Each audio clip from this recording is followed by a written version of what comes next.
Did I get the junk wax era completely wrong?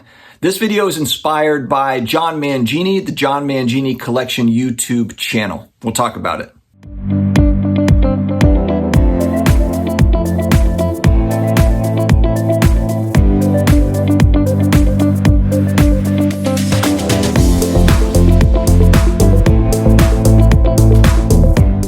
Hello to all my sports card collectors, investors, all of my collectibles friends. How are we doing? I feel pretty good too.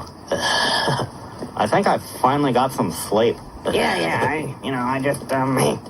I don't know why, I just feel pretty good. It is another day. It is another sports card video. Hope we are having a great week. We've got a holiday week here in the United States, and so a lot of us taking time off, but wanted to put this out there because this was kind of an interesting poll that got me thinking about some things on John Mangini's YouTube channel. If you're new here, you're looking for almost daily sports card collectibles, non-sports collectible style videos. Guys, you made it. You're here. Hit the subscribe button down below. Also, I'm on IG. Connect with me there, and also on the old Twitter machine, the Sports Card Dad.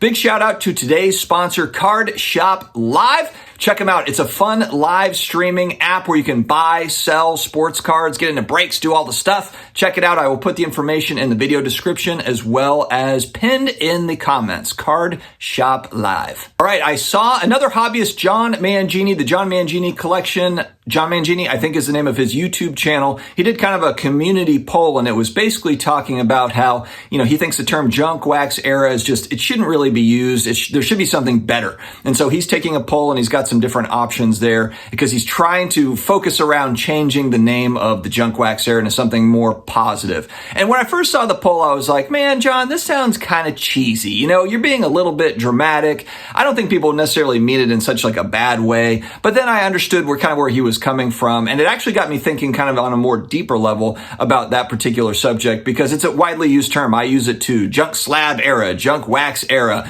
Junk is thrown in and some people get a little turnt, get a little bit triggered, about junk. And so I understand that. I get where he's coming from. And so I joked on his poll, semi-junk wax era, just as to respond to it. But then as I got to think about it a little bit more, I'm like, yeah, but if it wasn't for that junk wax era, I wouldn't be here right now. And many of us would not, frankly. I look at my YouTube analytics and 60% of my audience is between 35 and 45. So the majority of my audience is from the junk wax era.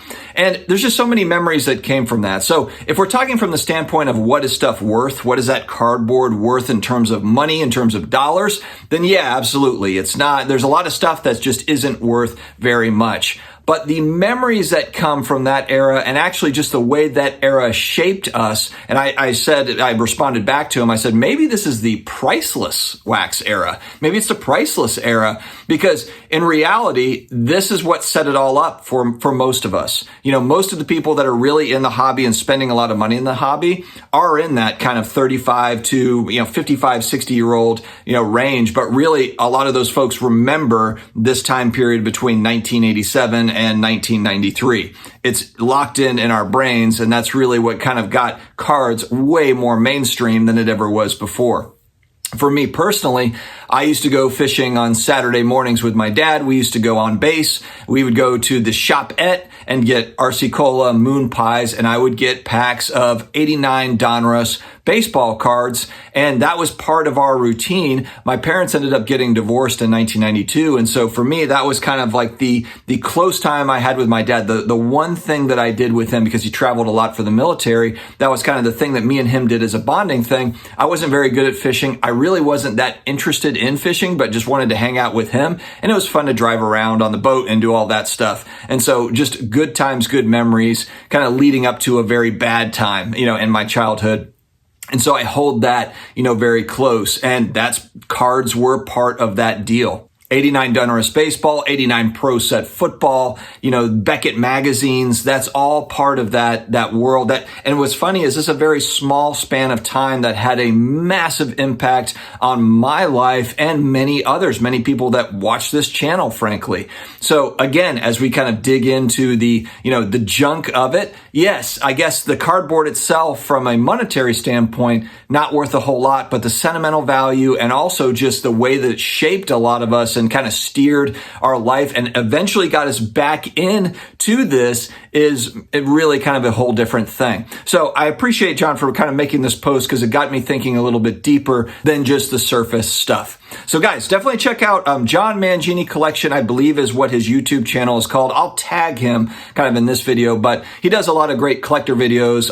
If you're looking just kind of for educational pieces, just about especially vintage baseball, I would say too, he's a big baseball card collector. So if you want kind of, history lesson on a lot of stuff, he's always showing cards, mail days, different things, pickups, and that's very helpful if you are getting into the hobby, getting back in, or you've been in, and maybe you're getting into vintage baseball or baseball in general. That can be a good channel to learn from. All right, guys, stay healthy, stay awesome, and I will talk to you again later.